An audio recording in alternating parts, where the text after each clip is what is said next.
কিরে হাসি, আজ এত সুন্দর করে সেজেছিস?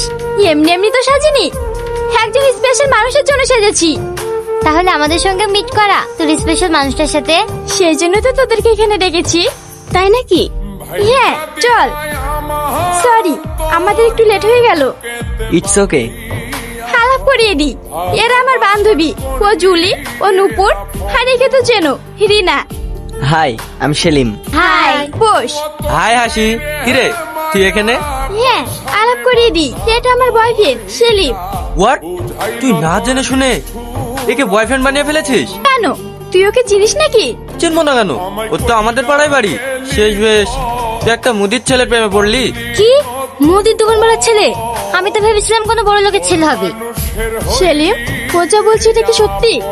হ্যাঁ, ও যা বলছে সব সত্যি। তাহলে তুমি যে এত স্মার্ট হয়ে বাইক নিয়ে ঘুরে বেড়াও? আমি গ্র্যাজুয়েশন কমপ্লিট করে চাকরির জন্য ঘুরে বেড়াই, আর ওই বাইকটা আমার বন্ধু ছিল। স্মার্ট ভাবে ঘুরে বেড়ানো কি অন্যায়? চুপ করো তুমি। শালায় গরিবদের একটাই ধান্দা, কোনো বড় লোকের মেয়েকে পটিয়ে বিয়ে করে সেটেল হওয়া। আচ্ছা, এই রেস্টুরেন্টে ও তোকে নিয়ে এসেছে নাকি তুই ওকে নিয়ে এসেছিস? কেন? দেখ আবার ওর কাছে বিল দেওয়ার টাকা আছে কি? তোমার পাঁচটা দেখি। কেন? দিতে বলেছি দাও।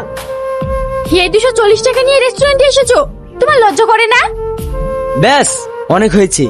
আমি গরিব বলে তুমি আমাকে এইভাবে অপমান করতে পারো না। আর হ্যাঁ, আমি তোমায় ভালোবাসার কথা বলিনি, তুমি আমায় বলেছিলে। এটাই আমি ভুল করেছি, চলে যাও এখান থেকে। হাবু, হাবু, কি হলো তোমার? কথা বলো হাবু। এই যে শুনছেন, আমার আব্বুকে বাঁচান প্লিজ। কি হয়েছে আপনার আব্বুর? ওটা তো অজ্ঞান হয়ে গেছে। কোথায়? আসুন। এই যে শুনছেন, ইনাকে তো এক্ষুনি হসপিটালে নিয়ে যেতে হবে। তাড়াতাড়ি নিয়ে চলুন প্লিজ। ডাক্তার বাবু, আমার আব্বু। আপনার আব্বুর হার্ট অ্যাটাক হয়েছে, এই নিয়ে 2বার হয়ে গেল। ওনাকে কোনো রকম টেনশন দেওয়া যাবে না। এরপর যদি অ্যাটাক হয় ওনাকে বাঁচানো সম্ভব হবে না। ওনাকে বেডে দেওয়া হয়েছে, দেখা করতে পারেন। থ্যাংক ইউ ডাক্তার বাবু। এই ছেলেটা কে মা?